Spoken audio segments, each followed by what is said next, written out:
What's up, family? Welcome back to Moments of FA, where we talk about love, life, and God. The video you're about to watch is a continuation of a previous one. To make sure you have the full conversation, be sure to look at descriptions below and click on the links. Thanks for watching. Enjoy. My trip going back, first of all, I didn't really have an agenda. I had three things I was going for. 3 things, but I wasn't in a rush to do anything. My thing was just to observe, to see, to experience, and that is exactly what happened. Now, of course, there's a lot of things I could tell you about, so put in the comment section. I'm gonna, let's engage in the comment section. Oh, and by the way, let me tell you, because I'll get this question a lot. So how was the living? How was the bathroom? How was the food? I'll tell you about it. First thing is this, where I stayed, and I tell you this, listen, my story doesn't tell you about the entire country, okay? There's some part of the country does not experience this at all. So this is not a let you know, this is how all the part of the country is. No, it's just where I stayed. So where I stayed, right, the lights isn't 24/7. The lights come at certain times and they leave at certain times, which is super frustrating because sometimes they will promise to bring the light, but it won't come on. So where I stayed, light wasn't 24/7. I had to buy a fan. And literally my fan was on 24/7. Well, when light was there in my face, I would literally sleep close to the fan like this. And my cousins, some of them who would come and sleep with us, they're like, I'm so cold. They will cover themselves. And I'm here looking at them like, it's so hot and you're cold. Anyways, so that happened. And then the bathroom, guys. Oh, I wish I had taken a picture, but I didn't. The bathroom. Where I stayed had the same toilet that we have here. Unfortunately, I didn't have the flush, so you couldn't flush it. So every time you use the bathroom, you had to take water and you had to flush it. You know how like when your toilet get clogged and then you take, the little thing and you do that? So that's what I'm talking about. I'm talking about take a whole bunch of water, pour it in the little toilet inside the bowl, and then that's how it flushes. But I hear this big city girl from the US, I decided I'm gonna put some tissue because they wash themselves with their hands. And here we're used to using tissue to wipe our butts. So that's what I was doing for the first two weeks, literally using tissue. And I had to learn the hard way. I'm like, you know what? I'm done using tissue because it takes forever to flush. I'm going to, wash my butt with my hands. I did that. And in the shower, if you want to take a shower with warm water, honey, you have better be ready to warm yourself some water in a pot with the fire. You have to go buy coal and do all that. And I was like, that's too much work. So I took a shower with cold water all the time. And in the morning, I was like, I think it was like the third day. I was like, let me go help build some water, get some water from the well. Never again. Ah! Be back! 5 gallons. Oh, God! Wait, I guess. Hold on. If I left like this, we'll go inside. you need for the show.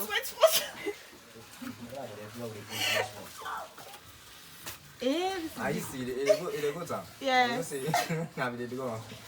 Where you go Facebook? Well, don't laugh me, oh. Thank you for the YouTube. Like, don't laugh me, please. I beg you, yeah.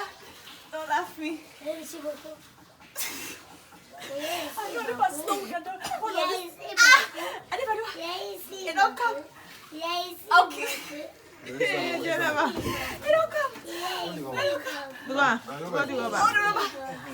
Oh my God. But just pulling that water, it was super hard. And I give those boys credits so much because the house went from having like few people to having this many people, which means that they have to get more water constantly. And they never complained, never said anything negative, so positive about it, and did it every single day consistently. Now when it came to cooking, okay? Every day, here we go grocery shopping like 1 time, 2 times in a week. Every day, if you want to cook, you go grocery shopping every day. The reason why is because we didn't have a fridge. We had a freezer to put things in, but the only thing that was in there was water, to be honest with you, and some other stuff. Just mostly it was water. And the lights were so inconsistent that you couldn't really keep any of your food for too long. So every day we went to the market, and this market is opened. You negotiate for everything. Little kids will literally negotiate. I will see 8, 9 years old selling in the market. And I was so in awe. I was like, dang, this girl can literally sell me. Like, I was like, because they were just so amazing, so good. And my brother, I remember one day, he went with my auntie and I, we went to the market and he saw flies. Yes, I'm sorry to say this. He saw flies from the meat and he's like, I'm not eating this. I'm not eating that. That's nasty. Why are there flies all over the place? And in the market, there's no personal space. Seriously. This boy, he went and stopped. I'm like, Fode, why did you stop? Let's keep walking. I'm waiting for them to pass. I'm like, boy, if you don't pass, seriously, keep going. We don't have time to wait. Like, you gotta push yourself through the crowd. Like, that is how it is. But it was such an amazing experience. And they were so loving. And of course, there are times, because they call us JC just coming. They want to raise prices because you may not know. And my mom, don't go to the market with my mom, okay? This lady, I'm like, mother, were you not here in your 20s? Like, dude, you were acting as if you left here when you were 2 years old. Like, she's like, I forgot. We will go to the market. Instead of negotiating and bargaining to go lower, she goes higher. Like, we went for oranges, right? And she's like, I want a dozen. Lady's like, a dozen for 15,000. And she said, no, can I have it for 16,000? I'm just like, Mom, what are you doing? And the lady's like, I take it. No problem. And me and my sis were just laughing like, dude, like, seriously? But of course, she caught it eventually. But that's how it was. And, as for me, though, while I was there, I never rode a bike, the motorcycle, because that's one of the #1 transportation, motorcycle, taxis and stuff, because I saw a lot of stuff. Unfortunately, back home, there's really not a traffic law, unfortunately. They say there is, but a lot of people do not abide to it, like the seat belts, the navigations, traffic light navigations, the speed, they don't. So because of that, I mean, on our way to go see my auntie, upline, this car was rushing so, like, speeding in a way that it was crazy. It literally sped past us. We saw it while we were traveling. Next thing you know, we see a group of people waiting, like on the street, yelling and shouting. And like, whoa, what happened? Turns out that this car had hit a motorcycle, killed 2 people. 2 or 3 people, I can't remember. I know 2 for certain. The guys, and I saw the guy, and this image will never escape from my mind. His foot, like the foot itself, the toes and everything, completely cut off. And my brother said his head was cut off too. I didn't see that part, but he said his head was cut off, body parts on tires and stuff. And I just started crying. I was in the car bawling my eyes, like I was crying, because that young man woke up. Those young people woke up, not knowing that that day was going to be the last day. Not knowing that was the last time they kissed their wives, last time they kissed their children or their parents. Went out to make money, never to return. And when I saw that, I just thought of life. My life literally flashed across my face. And I know people always say this, take every day like it's your last.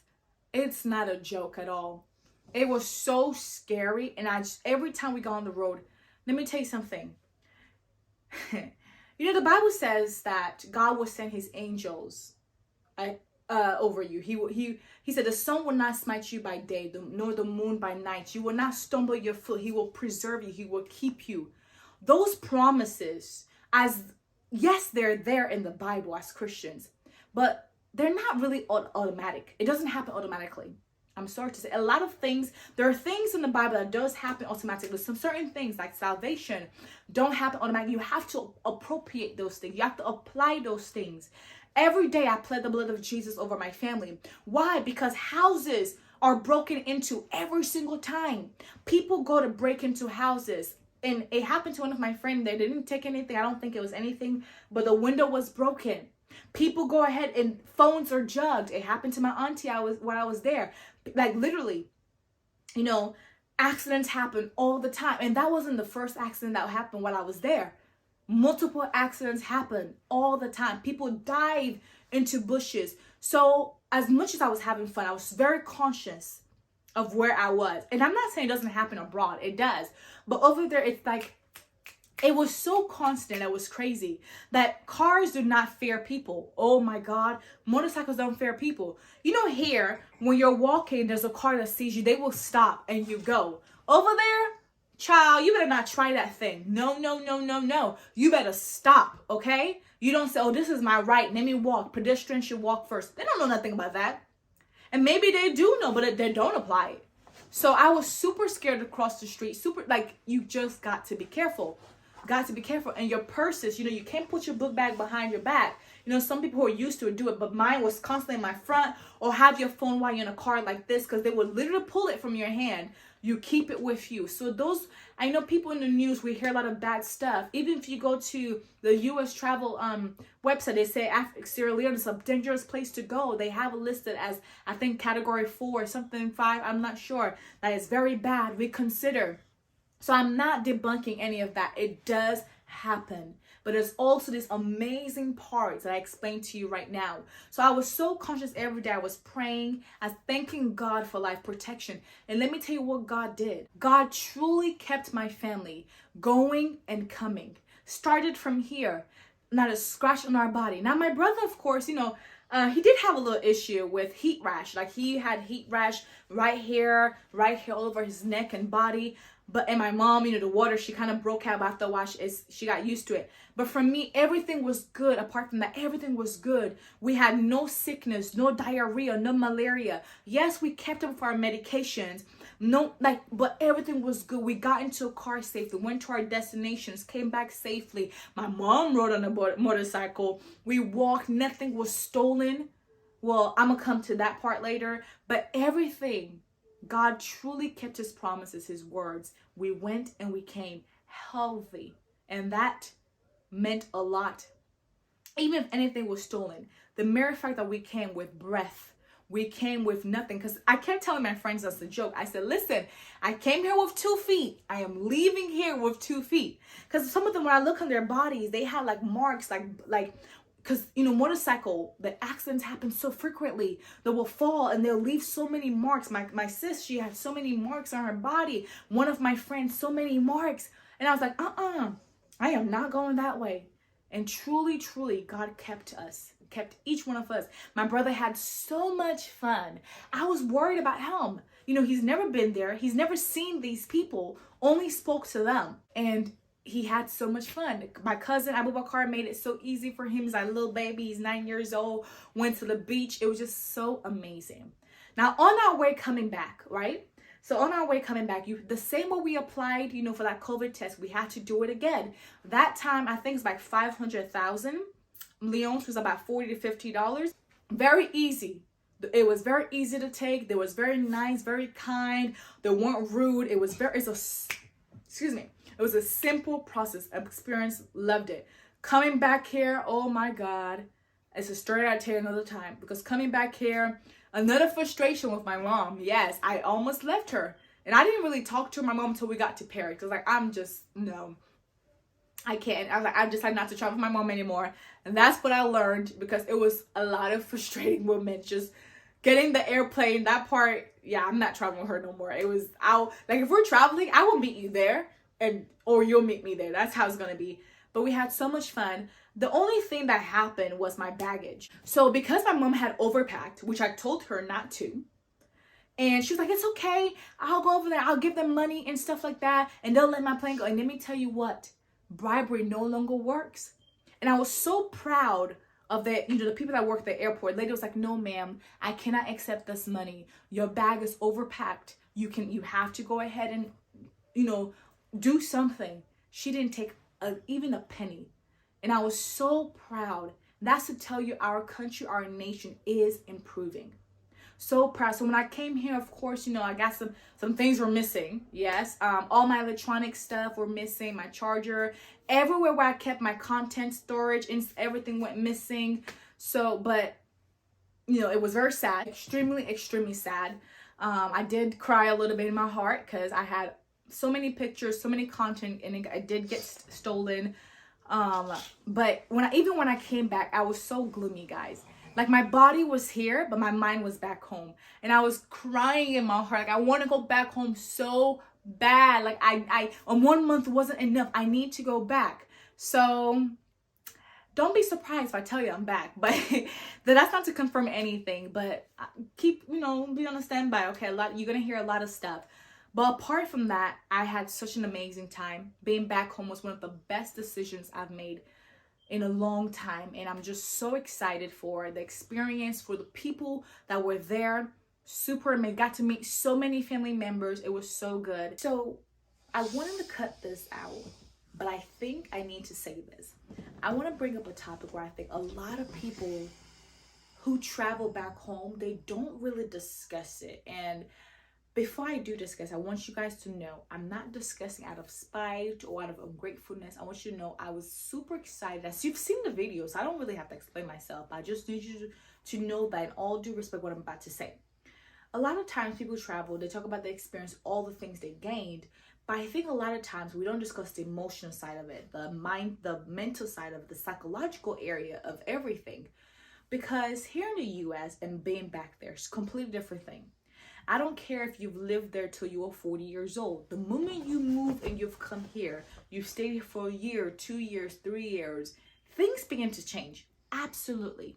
So for me being here, I'm super used to having a personal space. I'm super used to having, where people, like I said, my personal space where I can say, hey, I'm not ready to talk right now, where, you know what I mean? Like I can close my room, lock my door, or like, no, you can't come. Just personal space, privacy.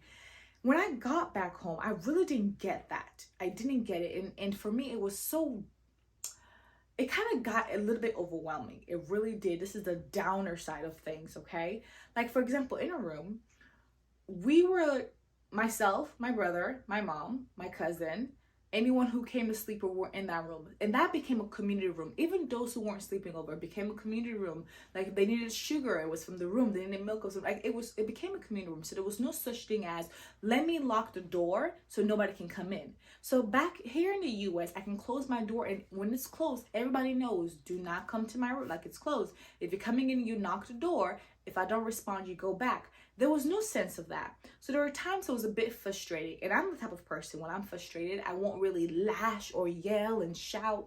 I kind of withdraw. And my facial expression tells everything. So if you need to see how I'm feeling, don't follow my words. Look at my face, you will know. It told everything about how I was a bit uncomfortable in that area. And it kind of got a little worse when I went to my auntie's. She got married, and it was super amazing. Of course it was stressful, you know how wedding is, but it was super amazing. But there, everybody was coming because my family, oh my God, is so huge. My mother's side, my father's is so huge. And that wedding was like a family wedding. There was no just small community wedding. No. If you're getting married back home, just know the whole house, the whole country's coming. And guess what? Fatima Bio, the president's wife, came to my auntie's wedding. So it was amazing. I didn't get to see her, sadly. But she was there. They took pictures. She came to the house. It was super great. But that's not what I'm talking about. What I'm saying, when we got there, so many family members. And of course, everybody wants to see you. Hey, to see my mom will come and call me. So I literally, me and my cousin, we locked ourselves in a room. Like for one whole week, we were not coming out. Like it was one day, I was like, I am not coming out. I stayed in the room all the way from morning till evening. I refused to go out because I was so overwhelmed with greeting so many family members. This is your this is your auntie, this is your that. It was too much.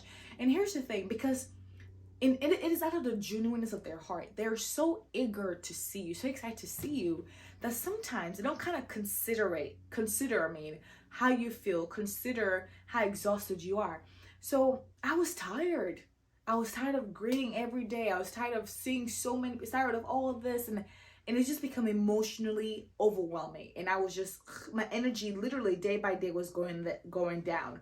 And my auntie, she would always come and say, please don't mind us. Please don't say you're never coming back home. Don't say this. They didn't really understand.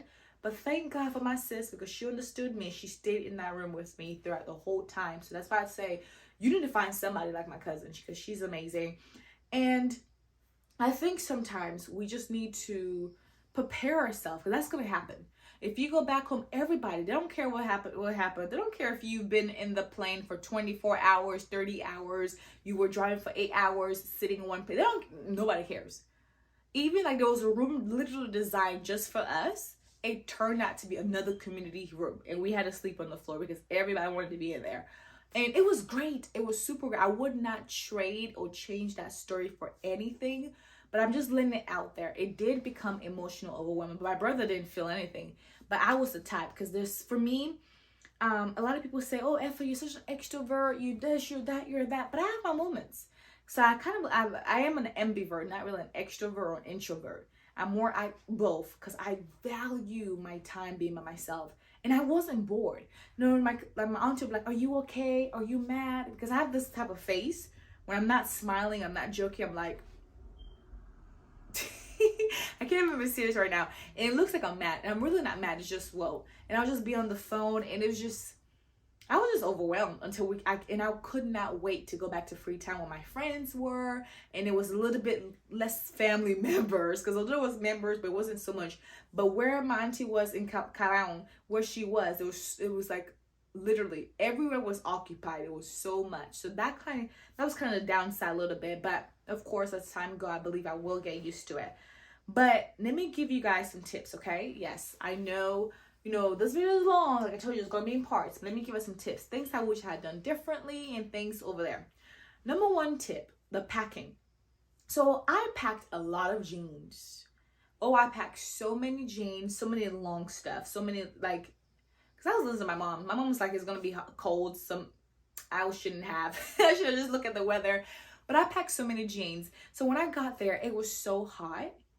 And literally, let me tell you this. You will not wear the same clothes twice without washing it. You will not, because I was sweating. Armpits, my front, my back. It was so bad. We had to wash clothes. Well, my auntie, because my mom said, my auntie, she was the one who actually washed my clothes for me. So my younger auntie, I call her my small aunt. So thank you so much, aunt. So she washed our clothes for us. But we had to wash clothes every single day, literally, because it was so hot. So what I would say is prepare for the heat. Prepare for the heat. So get you some shorts, get some skirts, get some dresses. And there's some areas where you can't wear pants. Like some parts, like if you go upline, there's some place you can't wear pants or leave your hair loose. So I would say, get yourself some shorts, dresses and stuff. And also bring a scarf to tie your hair if you're going to like the certain areas, like Buedu areas. If you go into Mandaplan, those areas is an Islamic based area. So you need to cover your head. So I would say that. Number two. So when it comes to the heat, because it's so humid, it's so hot. So I would definitely say bring sunscreen. Absolutely. I don't care if you're black as charcoal, white as snow, bring sunscreen. You're definitely going to need that. And also bring bug sprays. Yes. Guys, listen, you need mosquito sprays. You need it, especially for the night. You may not do it for the day, but in the night, you need to bring yourself some bug sprays. Bring it. Absolutely bring bug sprays. The Wi-Fi. Now, I'm going to warn you about the internet. The internet sucks. The network sucks. So we left on a time when my brother was still in school, and we had to put him virtually. And it was a struggle getting him to be able to access his classes. Because what happened with the school is that when we went online with Teams, when we were there, it blocked us because based on the IPS, it blocked us. So it could not, it won't allow you to access it when you're there. So what we did was we downloaded VPN. So make sure you have to download, if you have students and kids who are going back home, they're going to be in school, download the VPN so you can have like a private network. That way you can go ahead and log into your child's school stuff. Otherwise, forget going to school. The network sucks. Especially it was just, I'm sorry to say, it was just terrible, okay? But downloading the VPN really did help. And also what I would advise, because I did get a Wi-Fi box, a super small Wi-Fi box, which is cost 400,000 Leone, so $40 or so. So get that. Don't say I'm just going to depend on my data. I'm going to buy data and stuff. Get that. It helps so much. And when you get that, listen to me. Do not share your password with anybody. Someone told me that, and I'm so glad I listened. Do not share your password. Otherwise, the network will slow down, okay? Let it be between you and whoever y'all traveled, 1, 2, 3 people. That's it. Do not share your password. Don't tell me. I didn't tell you. Don't say I didn't tell you. I told you. Don't share it. So that's that for the kids and stuff. The other thing is with the water. So for us, we started with drinking water bottles, and like we would not drink pure water whatsoever. But later on, because it got expensive, we started drinking the pure water, which is in plastic bags. Now, I'm not gonna say you should do it as well, but if you're going to go that route, gradually ease yourself into it. So that way, it's not maybe you're not all at once, because it will prevent you from having sickness, diarrhea and stuff, because some people are just not used to it. For us, it worked out for us. So we're able to drink bottled water, and then we switched completely to pure water, and we had no issues. It was absolutely okay. The other thing is this: your shoes will get dirty. Actually, your whole clothes will get dirty because it's super dusty. Everything is going to get dirty, okay? So just be prepared for that. And with your shoes, don't, I mean, I saw people wear white shoes unless you want to wash it. Like, I'm kind of lazy sometimes. I don't really want to wash my white. So I went with a lot of dark color shoes. So you could do that. Now, there are a lot of things I may be missing. So if you have any questions, comments, you want to know what's up, definitely put in the comment section and I can go and answer those things for you. But I think those are my tips that I'm going to leave for you guys. And of course, like I always say, just come with an open mind. Don't be like, this is this and this is that. Come with an open mind. Seriously speaking, come with an open mind, because you will be shocked and you will be completely surprised. And I'm about to end it here. Please, guys, if you have opportunity to travel home, do travel, just travel, okay? Travel. And my Sierra Leoneans are here. I know a lot of us want to leave home, to travel. I had my friends who kept telling me that they just want to leave the country. That as hard as this, I understand.